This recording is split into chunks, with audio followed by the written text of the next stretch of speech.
डर तो लग रहा है। आप मेरी उम्र के आदमी को तुम कहकर पुकारोगे, मैं तो शादी से मर जाऊंगा। इसलिए बेहतर है कि आप अपना काम कीजिए, बदतमीजी न कीजिए। बास शख्सियात लोगों की जिंदगी पर गहरा असर छोड़ जाते हैं, जो हमेशा नुमाया रहते हैं। उन्हीं में से एक शख्सियत थी अदाकार शब्बीर राना की, जो आज इंतकाल कर गए। उनकी मौत की खबर ने उनके मद्दाहों को तबाही से दो चार कर दिया और ड्रामा इंडस्ट्री की एक मुमताज शख्सियत को खो दिया। उनके इंतकाल से जो खला पैदा हुआ उसको भरना मुश्किल हो गया। फनून लतीफा में उनकी खिदमात को हमेशा याद रखा जाएगा और उनकी मिरास आने वाली नस्लों को मुतासिर करती रहेगी। कह रही होगी तू, तेरा खानदान, तेरा बाप है? मुंह पे ये लिपा थोपी करके जवान नहीं बनते। अभी मुंह जरा धो के आइयो।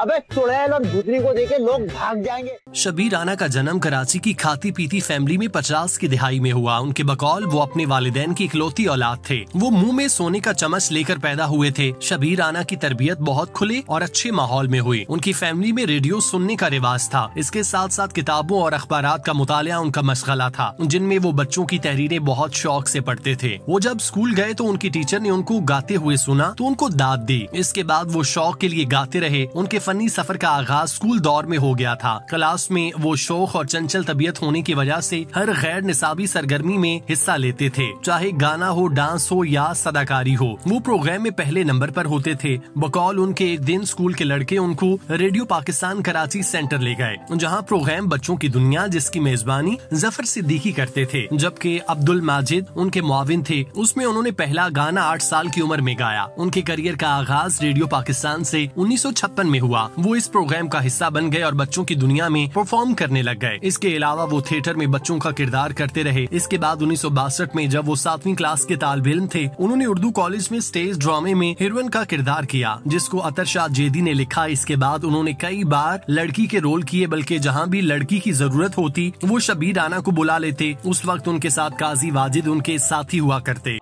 मैनेजर, तो ये बात थी, बढ़िया करते हुए आए थे। ये नहीं समझना दाव चल गया। मैं तुम जैसों से पैसे वसूल करना भी जानता हूँ। सीधी तरह से पैसे निकालो, वरना याद रखो कपड़े उतरवा लूंगा। भाई तुम किस किस्म के आदमी हो?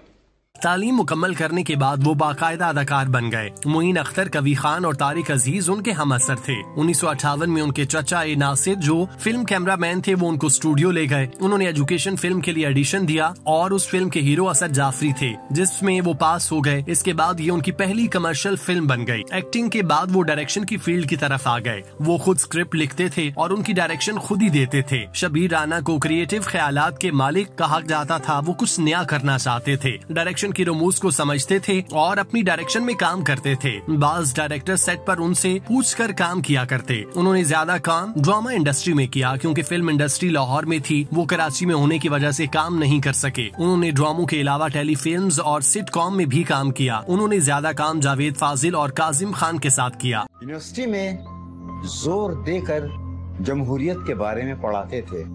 Democracy is rule of people, by the people, for the people. बात दिल को लगी, इसलिए पॉलिटिक्स में आ गया। अगर उनके मशहूर ड्रामों की बात की जाए तो प्यारे अफजल, महमूदाबाद की मलकाएं, कैद, तन्हाई, बेइंतहा, मोहब्बत जिंदगी है समेत मुख्तलिफ ड्रामे शामिल हैं। जबकि टेलीफिल्म्स में मुईन अख्तर के साथ अभी तो मैं जवान हूँ, धूम धड़का, हम तुम और बस, वे सब तो सोनिया और दीगर फिल्में शामिल हैं। फिल्मों के अलावा क्लासिक स्टेज ड्रामों में नजर आते रहे। शब्बीर राना तवील अरसे तक एडवर्टाइजिंग इंडस्ट्री से भी वाबस्ता रहे, जबकि उन्होंने बतौर डायरेक्टर लातादार टीवी कमर्शियल की डायरेक्शंस भी की। शब्बीर राना इंडियन अदाकार दिलीप कुमार से मुशाहबत रखने की वजह से पाकिस्तानी दिलीप कुमार कहलाए जाते थे, जबकि उनमें भी दिलीप कुमार वाले जज्बात होते थे और वो डायलॉग डिलीवरी में उन्हीं को कॉपी किया करते। दिलीप कुमार से मुतासिर होने के सबब उनकी अदाकारी में उनकी झलक मिलती थी। बेईमानी, रिश्वतखोरी, ज़ख़ीर अंदोज़ी, इतना कमा कमा कर फिरौन बने, फिरौन। गरीबों को तो ऐसे समझते हैं जैसे राह के कीड़े मकोड़े हों।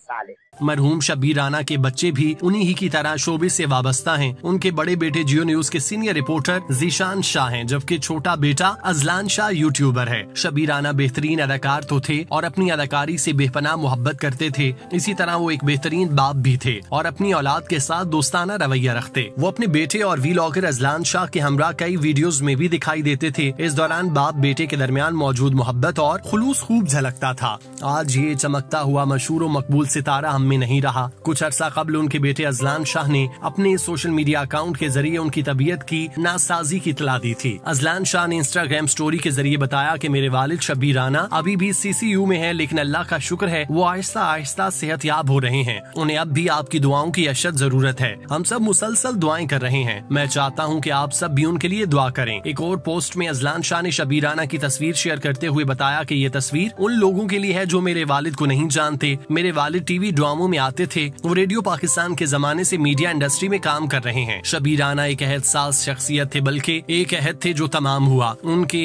मद्दा उनकी फनी खिदमात के हमेशा मोतरिफ रहेंगे और हमेशा उनको अच्छे अल्फाज में याद करते रहेंगे। जब जब फन और फनकार का नाम लिया जाएगा तब तब उनको याद किया जाएगा। हम उनकी मगफिरत के लिए दुआगो हैं। अल्लाह पाक उनके दराजात बुलंद फरमाए और उनको करवट करवट जन्नत नसीब करे। अगर इंसान होने के नाते उनसे कोई खता हुई हो तो उनको माफ कर दें। मरहूम शब्बीर राना की नमाज जनाजा आज असर की नमाज के बाद रहमानिया मस्जिद तारिक रोड पर अदा कर दी गई। उनको आहूं और सिस्कियों में मट्टी के सुपुर्द कर दिया गया। ओहो, वो आपकी बीवी है, इस डंडे से आपको प्यार से मारती है। देखो, मेरा मतलब ये है कि आप होटल का कारोबार करते हैं।